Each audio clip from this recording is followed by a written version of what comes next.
Bonjour à tous, c'est Julien du blog Ça sert à quoi. Vous avez peut-être reconnu le showroom de notre partenaire Machine 3D. Si ce n'est pas le cas, je vous invite à aller consulter la vidéo de présentation de notre partenaire Machine 3D qui est le leader européen de la revente d'imprimantes 3D mais aussi de construction 3D, inventeur de la machine pour construire des maisons en 3D.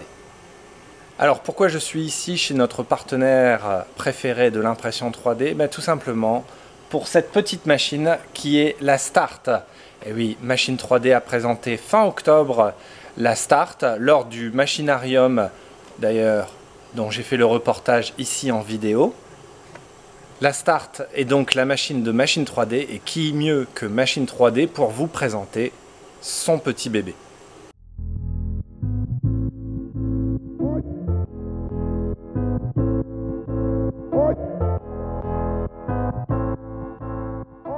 Alors, bonjour Antoine, content de revenir ici chez Machine 3D. Bonjour Julien. Donc ça y est, la machine Start est disponible, commercialisée. Parle-nous un petit peu de ce nouveau bébé de Machine 3D. L'idée de la machine 3D Start, c'était de faire un produit qui soit vraiment accessible pour toutes les bourses et aussi surtout tous les âges, qu'on ait enfin l'impression 3D qu'on a envie d'avoir, c'est-à-dire une impression simple avec des matériaux pas dangereux, avec une structure carénée, avec un écran touchscreen, avec du Wi-Fi, avec la capacité voilà, d'imprimer simplement, une vraie imprimante qui imprime et pas une galère, Donc pas des kits compliqués comme effectivement on a pu déjà le voir sur le blog. Comme je l'ai dit en introduction, la machine elle va être testée par mon fils pour montrer la facilité d'utilisation et puisque cette machine se veut à être utilisée à l'école par exemple. Oui, c'est une des principales cible pour nous parce qu'on avait beaucoup de clients écoles qui nous demandaient une solution pragmatique où ils pouvaient pour 2 enfants sur une table de TP avoir une imprimante par groupe de travail, par binôme on va dire.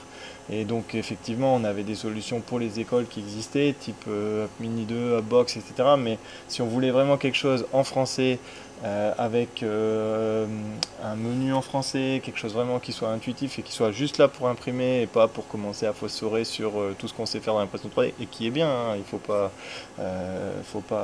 ça sert aussi, mais vraiment là le but c'est de pouvoir passer d'une conception à une réalisation, d'avoir son fichier, un dessin, une impression et que ça soit très fluide et qu'on récupère très vite un résultat, une rematérialisation du digital, ce qui nous tient chez Machine 3D. Très bien. Voilà pour la présentation de la Start de manière générale. Je reviendrai un petit peu sur les explications un peu plus techniques pour les geeks et les passionnés. La Start est la machine de Machine 3D. C'est une machine qui se veut accès très grand public, très facile d'accès. On va avoir de l'autocalibration, un écran tactile pour piloter l'impression, le lancement de l'impression en Wi-Fi, un détecteur de fin de filament. Tout ça pour rendre vraiment l'impression le plus facile possible et accessible à tous. D'ailleurs, dans cette vidéo, comme vous le verrez, je vais axer bien sûr sur mon avis, mais pas que. Je vais vous présenter un autre testeur qui a déjà pas mal testé pour le blog, c'est mon fils Gabriel. Et oui, cette machine se veut facile d'accès et potentiellement dédiée à tout ce qui est partie éducation et scolaire. Je vais donc prendre un de mes cobayes préférés, donc Gabriel mon fils, qui va tout simplement essayer et utiliser la machine par lui-même. On va voir ça durant toute la vidéo. Bien sûr, je vais d'abord prendre un petit peu de temps pour lui expliquer, avant de voir si effectivement une machine comme ça peut être utilisée par un enfant de 9 ans. Pour commencer, une petite présentation très générale de cette machine Start. On va pouvoir imprimer en PLA et en PLA+, sur une précision maximum et minimum de 100 à 400 microns et sur un volume d'impression de 15,3 cm par 15,3 cm et 15,3 cm.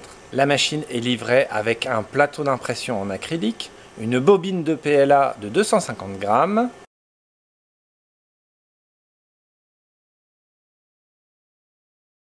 une spatule pour pouvoir décoller l'impression, un stylet imprimé en PLA pour pouvoir appuyer sur l'écran tactile. Alors justement, cet écran tactile est un écran de 3,5 pouces en couleur. Une clé USB de 4 Go, les câbles d'alimentation et câbles USB. La machine est garantie 2 ans et vous donne accès à la hotline de Machine 3D, hotline qui est hautement qualifiée, je peux vous le dire pour les avoir déjà sollicités plusieurs fois. Enfin le prix, cette machine est vendue pour 490 € hors taxe, qui fait aux alentours d'environ 590 € TTC. Certes, ce n'est pas la machine la moins chère que l'on ait testée sur le blog, mais encore une fois, ici on est en présence d'une machine tout en un, prête à utiliser, et non pas un kit comme on a pu le voir avec les Anet A8, les Creality CR10 ou même les Anycubic Cossel. Plug and Play, justement, on va tester ça durant toute la vidéo pour voir si justement un enfant de 9 ans peut imprimer en totale autonomie et en totale sécurité. Alors, ce qu'il faut savoir, c'est que les bobines donc, de 250 grammes de PLA s'insèrent directement dans le carénage, dans l'emplacement prévu, c'est-à-dire ici sur la droite. On enfile le filament jusque le tube de PTFE pour l'insérer ensuite dans la partie d'extrusion. Alors Machine 3D propose un kit pour pouvoir mettre des bobines de 1 kg sur la partie à l'arrière, donc un petit manche, et raccorder le tube de PTFE sur ce petit manche que l'on peut imprimer directement avec la 3D Start. Cette petite pièce détachée est disponible directement sur le site de Machine 3D où vous trouverez le modèle pour impression en direct. Le choix de Gabriel s'est porté pour faire des impressions avec le filament Silver Glowing, donc un filament pailleté de chez Machine 3D qui rend vraiment très très bon. Je le compare avec le filament Ariane Place que je vous ai déjà recommandé sur le blog. L'effet pailleté fait que ça gomme vraiment les couches, les différents stries de couches. Le rendu vraiment est superbe. Voilà, juste pour vous montrer un petit peu la qualité de l'écran. La vitesse est ici accélérée pour le montage de la température. Et on va extruder un petit peu de filament. La première des choses que j'ai appris donc à Gabriel, c'est tout simplement de se balader sur le site de Thingiverse. Thingiverse étant une gigantesque banque de modèles 3D qui sont disponibles en téléchargement gratuitement. On tape un petit mot de recherche. Ici, Gabriel tout de suite a tapé Minecraft pour trouver les différents modèles. Donc, je lui explique qu'on peut télécharger directement le modèle que l'on veut. Un de ses premiers choix, ça a été pour un dragon. On en reparlera un petit peu plus tard dans la vidéo. Il a imprimé plus tard d'autres pièces. Le dragon n'a peut-être pas été le meilleur choix pour une première impression. Ah, donc après avoir téléchargé le STL, on le met dans le logiciel 3D Start directement téléchargeable sur le site de Machine 3D. Le logiciel fournit toutes les fonctionnalités de base d'un slicer. On va pouvoir redimensionner les pièces, le placer où l'on veut sur le plateau. On va pouvoir changer les différents paramètres de slicing, comme par exemple la hauteur de couche de 100 microns à 400 microns, les différentes températures d'impression, avec ou sans support, interne et externe aussi, on a le choix. La qualité de ce slicer fourni avec l'imprimante est très correcte. Je n'ai pas noté de fonctionnalités manquantes. Alors certes, on ne sera pas au niveau d'un Simplify 3D, mais ça fait le job, c'est ce qu'on lui demande, simple, clair et précis. Pour l'instant, on ne dispose pas de l'impression à distance en Wi-Fi. C'est une fonctionnalité qui sera disponible via une mise à jour plus tard. On va pouvoir mettre à jour l'imprimante tout simplement en la branchant via le câble USB à l'ordinateur. Pour le moment, on n'imprime pas via câble USB. On va prendre tout simplement la clé USB qu'on en retire de l'ordinateur et insère sur le côté de l'imprimante. 2 hours later. Allez, je vous ai passé le lancement de l'impression. Après quelques heures, Gabriel a pu constater donc l'impression de son dragon avec beaucoup de support. Encore une fois, on en reparle juste après. Ça a été un petit peu une galère à enlever pour ce fameux dragon. Vous pouvez voir quand même sur sa petite frimousse la fierté d'avoir imprimé sa pièce tout seul.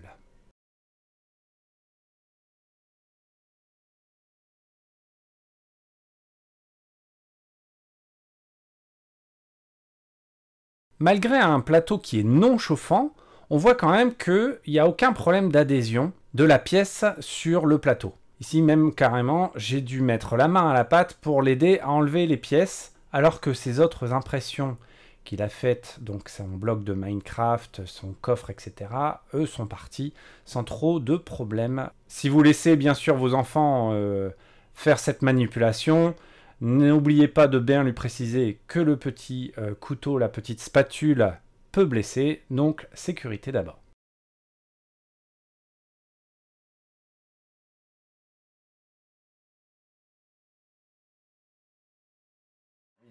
Alors Gabriel, tu as imprimé pour la première fois tout seul sur une imprimante 3D, la 3D Start de chez Machine 3D. Est-ce que tu as pensé que c'était plutôt facile? C'était plutôt facile. Alors plutôt facile, c'est vrai que les premiers objets que tu as imprimés, donc par exemple ici cette boîte de TNT de Minecraft. Un bloc de TNT. Un bloc de TNT de Minecraft. Voilà, il est sorti tout de suite de façon parfaite, hein, aucun défaut. Pour toi, ça a été assez simple de le chercher dans Thingiverse. Donc j'ai appris à Gabriel à utiliser Thingiverse pour chercher ses modèles. La première chose qu'il a tapé, c'est Minecraft. Donc ce bloc de TNT. Et ensuite, tu as imprimé quoi? Un coffre. Un coffre, toujours de Minecraft. Toujours de Minecraft. Et ça aussi, ça a été facile pour imprimer le coffre? Oui. Ouais.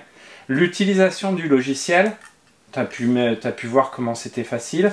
Donc on prenait ce qu'on cherchait et puis on le mettait dedans, c'est ça? C'est ça. Et après, on le mettait où? On le mettait dans la clé. Ouais, dans la clé USB. Et la clé USB, on le mettait dans l'imprimante. Alors pour l'instant, on est encore obligé de passer par clé USB, mais l'imprimante pourra imprimer directement sans fil. Alors, par contre, c'était plutôt facile. Mais on a eu un petit souci. Alors, montre un petit peu donc le dragon que tu as voulu imprimer. Voilà. Donc c'est un dragon Minecraft. Et là, comme on peut voir sur la vidéo, donc Gabriel l'a complètement sorti, a commencé à le sortir donc du plateau d'impression. Et là, ça a été un peu la cata. C'était les supports à enlever. Et ça, c'était assez difficile, Gabriel. Ouais. Ouais. Alors c'est vrai qu'on a pas mal galéré. C'était la première impression 3D avec la 3D Start où on utilisait des supports. Je me suis un peu inquiété. Alors j'ai lancé d'autres impressions. J'en parlerai juste après quand on aura fini avec les commentaires de Gabriel. Là ça a été imprimé avec support et j'ai eu aucun souci pour les enlever sur ce crâne. Voilà. Donc est-ce que ça t'a amusé de faire tout ça tout seul? Oui. Est-ce que tu continueras à utiliser une machine comme ça si c'était si facile? Oui. Bon, on va voir s'il y a moyen d'en avoir une un peu plus de façon permanente pour les enfants. Mais en tout cas, pour l'école, tu penses que à l'école, tes copains pourront utiliser ça avec ta maîtresse? Je crois. Je pense aussi. C'est une très très bonne machine justement pour tout ce qui est enseignement. Voilà, j'ai plus qu'à remercier Gabriel pour sa participation à ce test. C'était les impressions d'un garçon de 9 ans. Et oui, c'est facile d'utiliser une machine 3D Start de chez Machine 3D, une imprimante 3D. Certes, hein, c'était une utilisation assez basique, il prenait le modèle directement. C'est papa qui faisait quand même tous les réglages derrière, ou alors laissé de façon basique. Alors, en termes de qualité d'impression, on va le voir juste entre nous, tout de suite après. Voilà, c'était le retour d'utilisation d'un garçon de 9 ans. Passons à une petite conclusion un peu plus, on va dire, professionnelle. La première chose que j'ai imprimée, c'était ce petit stress test qui était directement dans l'imprimante. Alors, il faut savoir, c'est que il y a des modèles qui sont directement stockés dans la mémoire de l'imprimante, dont celui-ci. La toute première chose où j'étais épaté, c'est que cette pièce a été imprimée avec un raft. Donc un raft, c'est une partie d'impression qui est imprimée avant la pièce, afin de bien le mettre à niveau. Et cette partie s'est enlevée de façon mais impeccable, vraiment sans aucune trace. On peut voir que toute la pièce s'est imprimée de façon très très propre. Les parties de bridging pour vérifier le refroidissement, c'est impeccable. Vraiment aucun défaut sur ce modèle de stress test. J'en ai profité pour imprimer le fameux petit Benchy. L'impression s'est faite en 100 microns, donc là au maximum de la résolution de l'imprimante. J'ai rien à dire. Franchement, c'est juste presque parfait. Le presque, c'est simplement que j'avais un petit peu de stringing, donc des petits stringing que j'ai enlevés à la main là. Il en reste un tout petit peu. Le défaut ne vient pas forcément de l'imprimante, mais plutôt du mauvais choix de température du filament. J'ai donc baissé après la température du filament et ça a été mieux pour mes impressions suivantes. Impression suivante, c'est toujours le même vase que j'imprime à chaque fois sur toutes les imprimantes. Ça me fait un modèle de référence. Ce qu'il faut savoir, c'est que malheureusement, la 3D Start, dans le logiciel, il n'y a pas de fonctionnalité vase. Donc la fonctionnalité vase, c'est qu'il imprime le fond et ensuite tourne en spirale pour monter jusqu'en haut. Là, ici, on l'a imprimé et comme vous pouvez le voir, c'est creux. Donc, en mettant que les parois extérieures, alors il y a 2 périmètres sur les parois extérieures. Bon, la qualité est vraiment impeccable, comme vous pourrez le voir sur les vidéos. Je me suis amusé à imprimer ce petit objet. Ben oui, la 3D Start est une imprimante à but et d'éducation, donc pour l'enseignement. Donc je me suis dit, bah tiens, on va imprimer ça pour apprendre tout simplement les fractions. On imprime diverses parties du camembert et puis en avant, on assemble toutes les parties pour pouvoir compléter le camembert. Très sympathique, je pense le donner à l'école de Gabriel. Alors avec le dragon de Gabriel, on a pu voir que la partie support a été très compliquée à enlever. J'avais un peu des craintes, donc j'ai lancé un modèle qui nécessitait beaucoup de support. Ça a été le cas de ce crâne. Donc comme vous pouvez le constater, il y a des trous partout, en dessous, etc. Et regardez-moi ça, il n'y a aucun problème. J'ai enlevé tous les supports facilement. Ça ne laisse pas de traces. Vous pouvez regarder. Je n'ai fait aucun post-traitement sur cette pièce, hormis enlever les supports. Il en reste un tout petit peu ici. Alors, je ne sais pas si on va réussir à faire le focus. Voilà, un tout petit peu ici, puisque je ne l'ai même pas fait, on va dire, enlever les supports de façon très propre. Mais en tout cas, voilà, impeccable. On retrouve un petit peu de stringing à l'intérieur que j'ai enlevé facilement avec le doigt. Fantastique, cette pièce est magnifique. Avant de présenter la plus belle pièce, vous l'aurez vu et vous l'avez vu sur mon Instagram, je vais parler de filament flexible. Alors, la 3D Start, quand je suis passé chez Machine 3D, ils m'ont dit « Oui, le filament flexible, pas de souci ». Ils m'ont d'ailleurs donné une bobine pour tester. Donc j'ai lancé un petit Benchy en filament flexible. Ben, jusque là, tout allait bien, hein, comme je ne sais pas si on peut voir, donc sans aucun souci, ça se plie. Et malheureusement, l'impression s'est arrêtée, je ne sais pas pourquoi. J'ai pas retenté, mais en tout cas, les premières couches de flexible étaient bien faites. Donc je vais retenter un peu plus tard. Allez, j'ai voulu pousser un petit peu la machine dans ses derniers retranchements et imprimer cet œuf. Vous l'avez vu sur mon compte Instagram, il est juste sorti de façon magnifique. Alors, il n'est pas complètement parfait, attention. J'ai encore un petit peu de stringing et on voit que le refroidissement de la pièce aurait pu être meilleur ici dans les parties qui ne sont pas supportées puisqu'il a été imprimé sans support. Ces petits défauts ne remettent en rien la qualité de cette pièce qui est vraiment magnifique. On en reparlera lors de ma prochaine vidéo sur le test d'une autre imprimante qui coûte beaucoup plus cher et qui s'en est sortie beaucoup moins bien que cette 3D Start sur exactement ce même modèle. Vous allez me dire, Julien, est-ce que tu conseilles cette machine? Ça va dépendre pour qui. Si vous êtes un maker chevronné, vous aimez bien tout ce qui est fabrication, le montage de votre imprimante, effectivement, ce ne sera pas une imprimante pour vous. Si par contre, vous souhaitez commencer l'impression 3D, l'aventure de l'impression 3D avec vos enfants, avec votre famille, ou même pour vous, cette machine 3D Start est parfaite. Le prix est relativement abordable. Ça reste beaucoup moins cher que beaucoup d'imprimantes grand public qui sont commercialisées. Pourquoi aussi, je pense qu'au niveau même famille, cette imprimante peut sans aucun problème être accueillie dans une maison, c'est qu'elle est totalement sécuritaire. Quand on est en pleine phase d'impression, si un enfant ouvre la porte, l'imprimante s'arrêtera et se mettra en pause.